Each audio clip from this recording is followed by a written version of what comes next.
Welcome back, guys, to Based or Cringe, a series where we take a look at different farming strategies in Path of Exile 1 and 2. This time we are in 2, and we're gonna try logbooks. So logbooks are kind of out of Atlas or out of map mechanic. They exist in both PoE 1 and 2. You don't have to roll them, you don't have to juice them. Nothing works, the Atlas tree doesn't work on them, they're not maps, and they are very casual friendly, because you have infinite attempts to do them.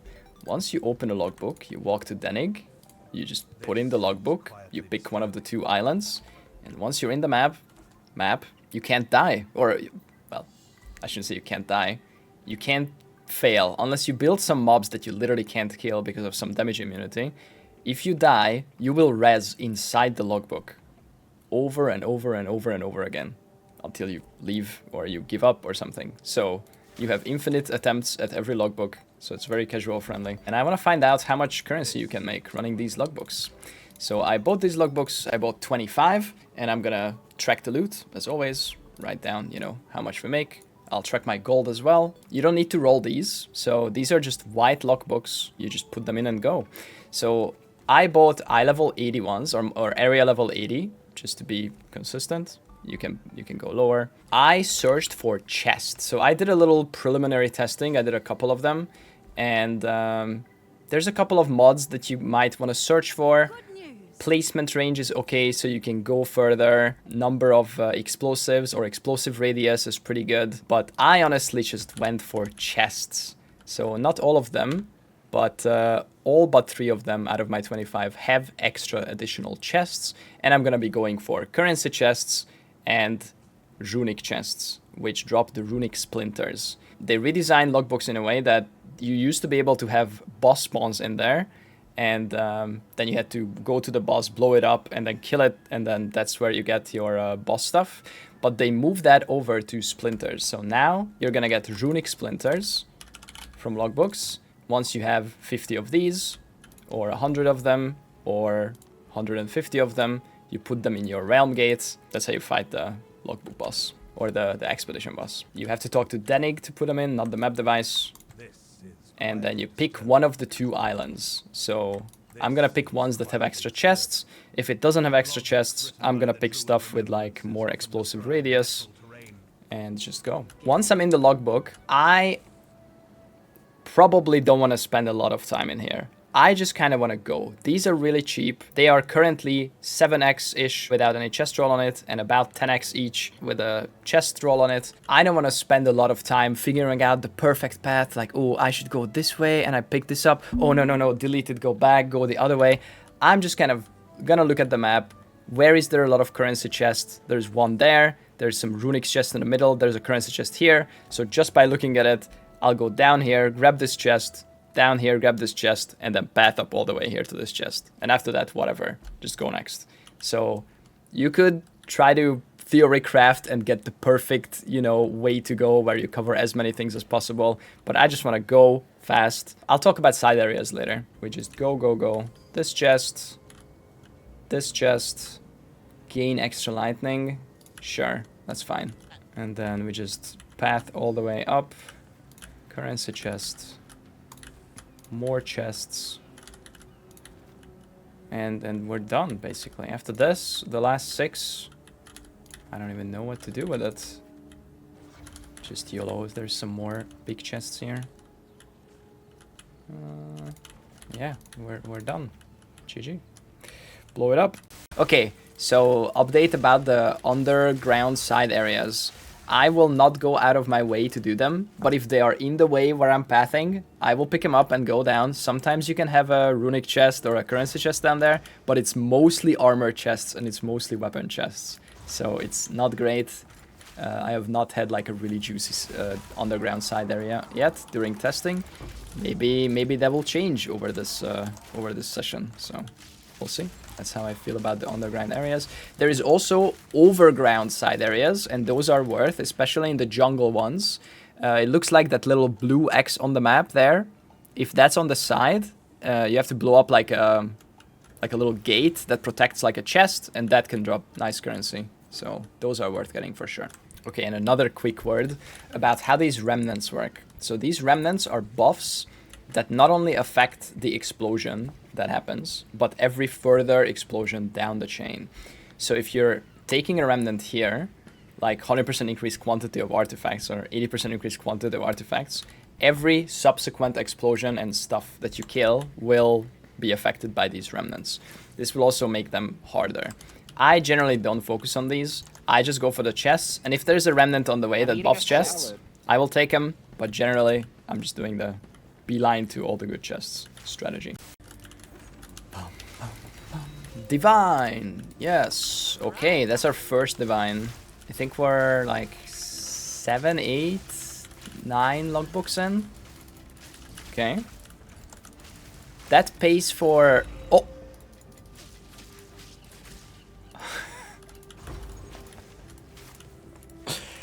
Guys. Those 2 divines pay for everything, I think. Nice. We're good. We are in the green. Wait, where's the chest? There was nothing down here? Not even a rare mob? What? Okay, I found my first empty underground zone. I came down here and there was 3 white mobs and nothing else. I didn't know that can happen. Apparently it can. I'm ready to open 2 mil for my daily wisdom scroll. Okay, we'll watch it. First, 200 gold. Fingers crossed. Oh, that's good. Perfect jeweler. I mean, they're cheaper now than they were, but yeah, 40x. We'll take that. Half a div. Next. Exalted orb. Okay, 2,000 gold exalted orb, sure. Okay, 20,000 gold. Perfect aug. Okay, 200,000 gold. 10 Eval orbs. That was not worth it. Alright, the perfect jeweler is worth it. Alright, come. And Labubu will open the 1.8 million one. I have like 2.4 million gold left, so we'll watch him. We'll watch him get his 2 million gold wisdom scroll. Or mirror. All credit to LFG. Twilight Relic Key. 4x. Oh, Uncut Skill Gem 20. Why didn't that make a sound? Yo, isn't that good money? 1.4 div? Wait, really?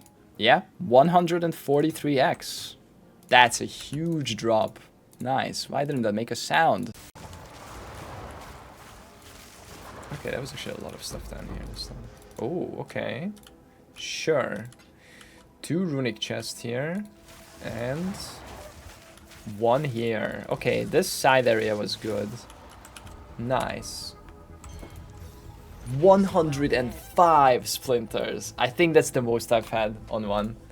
This was a particularly juicy one in terms of runic chests. Nice.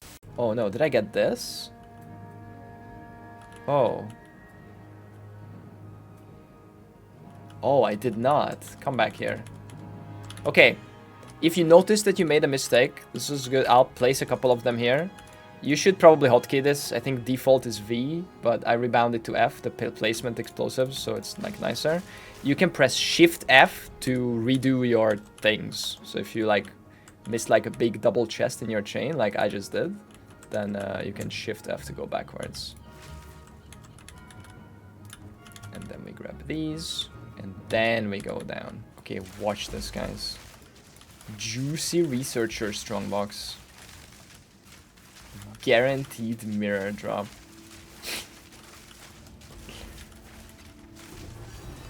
Yo, perfect X. That's like almost the next best thing. What? Okay, maybe Hina Kreslog is the next best thing. Yo, that's like 300x, right? Yeah? God damn. Okay, that was a juicy one. That was the last one. 25 logbooks. Yes, yes, yes. Done. Now we got this and this.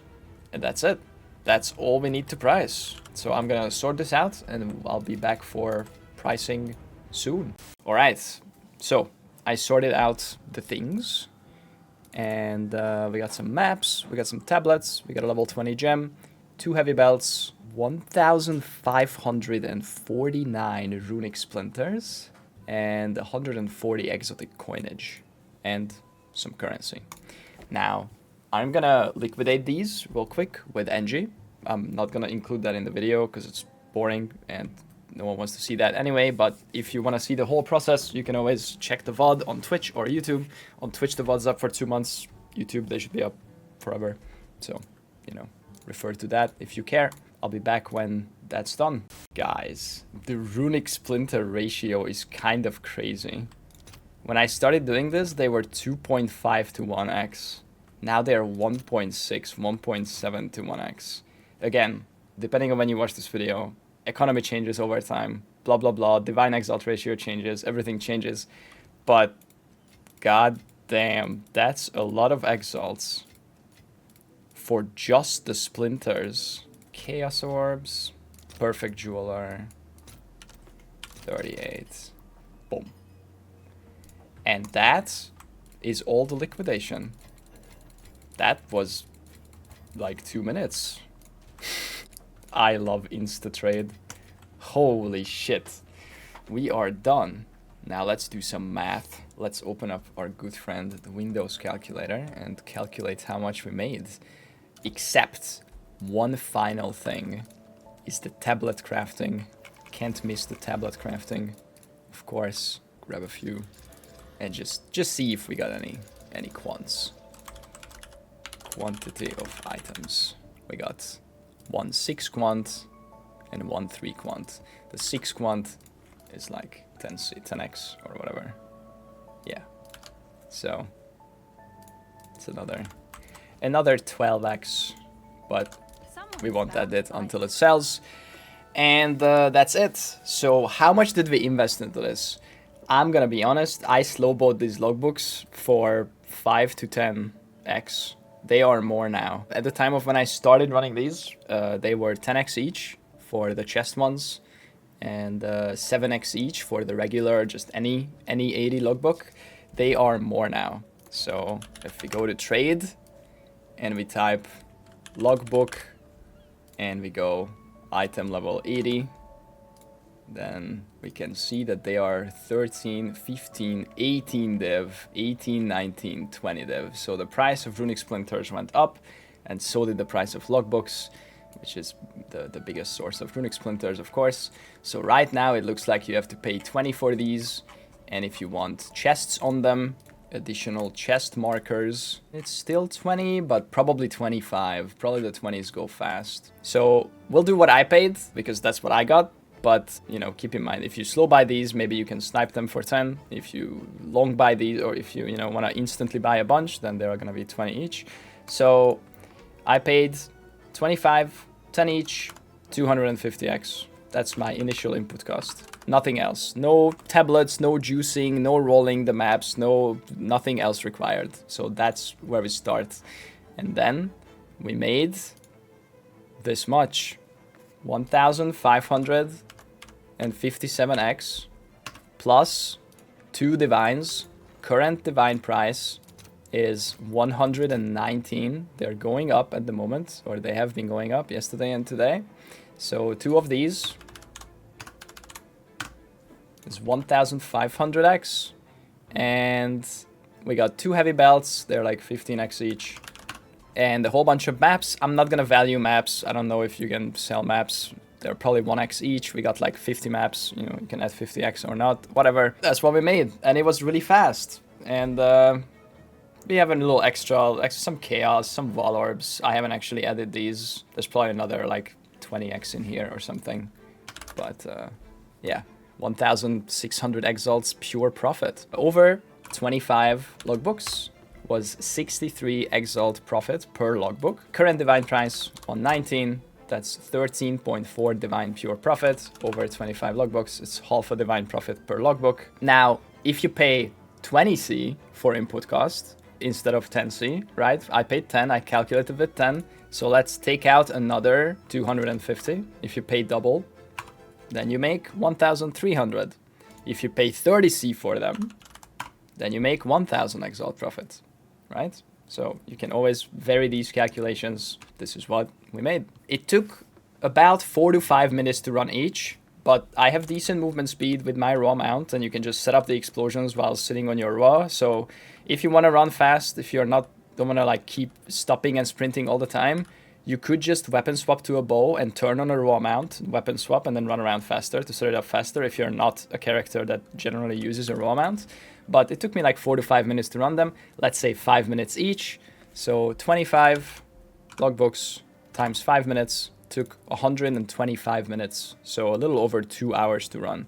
So this many exalts over 2.08 hours is 766 exalts per hour, which at current divine prices is 6.4 div per hour, which is actually more currency than we made doing the 2 overlap mapping. Probably at 20x logbook prices, it's about the same as doing double overlap at the current market rates. You know, things might change, but definitely based. Really easy strat. You're just beelining to good chest, currency chests, runic chests, instantly easily liquidatable stuff. You can't fail unless you take immune to lightning damage remnant and your character does lightning damage only. Then of course you can't kill the mobs, but you can still open the chest. So honestly, you can just run around until you open every chest. If you die, you res within the logbook. It's incredibly safe. You literally cannot like run out of portals. Very nice and consistent safe way to make some currency. And very easy to trade for it too. You're not looking at a quad tab of random rare items. I found a couple of white items. Not all of this came from here. I found a couple of bows and stuff. Like you can always gamble on some Gemini bows, you know, hit them with some perfect transmutes or perfect augs or whatever to try to get lucky. But I didn't do that this time. This is just pure currency farming. Logbooks are actually pretty insane in the current game. I am currently filtering out all of the artifacts. There's a lot of artifacts that drop here, but all the artifacts are like worthless. They are like 7 to 1x, or they actually went up a little bit because I think everyone's filtering them out. 300 artifacts to 1x. Like you run a logbook and you loot like 20 of these, or 30 of these, or 40 of these. Like you don't even loot an exalt worth of artifacts. Like it's so stupid. So I'm filtering them all out. Maybe you should look at your filter. And I think the Black Scythe is okay. I guess it's 7 to 1. Like you're gonna loot a few hundred of these maybe. Then it's worth a couple of exalts. But like, yeah, I did not want to loot the artifacts. They drop here. They are for recombinators. I don't recombinate. I think there's a lot of other ways to craft really powerful items in the game that isn't recombinator. So I think people are just kind of sleeping on them. But I think I'm sure it has their place or their use. So that's been based on Cringe logbooks. Very based. Very consistent, very safe. I hope that was fun. Thanks for watching. See you in the next one. Bye.